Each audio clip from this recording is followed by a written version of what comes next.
Thinking about good and evil. Good and evil, in philosophy, ethics and religion, the duality of normative-evaluative categories related to social phenomena, actions and motives of people, and meanings in a generalized form. On the one hand, what is proper and morally positive, and on the opposite side, the morally negative and condemnable. Wikipedia. At all times, people were divided into separate groups according to the principle of their own and that of a stranger. This happens at the place of residence. I'm a local, you are a visitor. By race, by the similarity and difference in beliefs, political, economic, religious beliefs, gender, etc. In the event that we are our own in the group, then deeds leading to the well-being of the group are good. If your actions are contrary to the interests of the group, this is evil. We live according to the principle for our own, everything is the law for others. With this definition of good and evil, the alien group is evil, and therefore the enemy. The enemy can be dealt with as you wish. Politicians constantly divide us into groups, and then push us against each other, forcing us to fight for their interests. Cartman's triangle is created.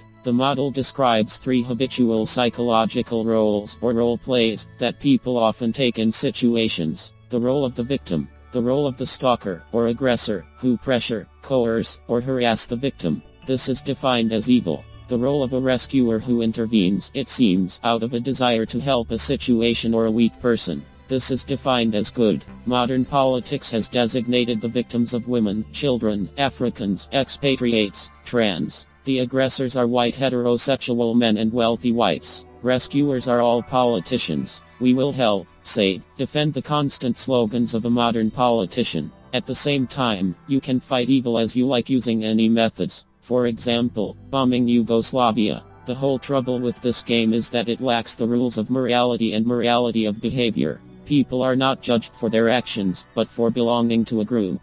How the Jews of Nazi Germany were condemned. Each of us living on earth is united by the general rules of morality. Treat others as you want them to treat you, the golden rule of morality. This rule is rigidly connected with the rights and freedoms given to us from birth. The right to interact, association, cooperation. The right to dispose of property, health, time, freedom of speech and belief are inviolable. Violence is a punishment for my freedoms and actions with my rights without my consent. Violence against rights and freedoms is a crime. Righteous violence against the offender is required. Based on the norms of morality, human rights and freedoms, evil is a punishment for freedom of speech and my beliefs and actions with my rights without my consent. Good is the observance of the rights and freedoms, as well as the deprivation of the rights and freedoms of a specific person who has committed violence against rights and freedoms another man. Join a group of noble, moral people. Links in the description. Introduce your friends with this information. See you next time.